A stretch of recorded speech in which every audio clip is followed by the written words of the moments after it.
আমরা জানতে পারছি যে আজকে আপনার ঘরটা চুরি হয়েছে। আসলে কিভাবে চুরি হয়েছে আর কারা চুরি করছে এরকম কোনো ধারণা থাকলে আপনি একটু ধারণা দেন আমাদের। ঘর আমি রাতে 10টা বাজে বাড়ি আসছি, বাড়ি এসে খাওয়া দাওয়া করে আমি ঘুমাইছি।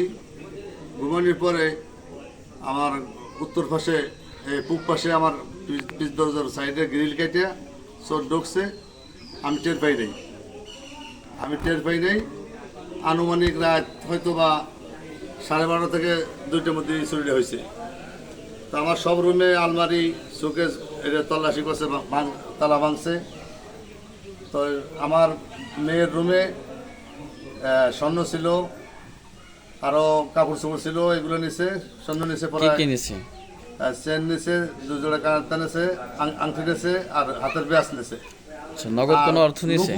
নুপুর নিছে সে পায়ের 2 জোড়া।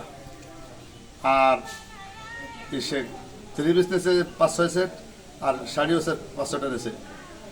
আচ্ছা, নগদ কোনো অর্থ নিছে? নগদ টাকা নিছে। আমার রুম থেকে ব্যাগ নিয়ে আমার রুমের টাকা ছিল, ওইটা নিছে 1,62,000 টাকা নিছে। ও, এখন আপনি কি চাচ্ছেন? আমি চাচ্ছি সুস্থ তদন্ত এবং চোরের উপযুক্ত বিচার। এই বিষয়ে কি সত্যতামূলক করে হয়তো বা কেউ করতে পারে।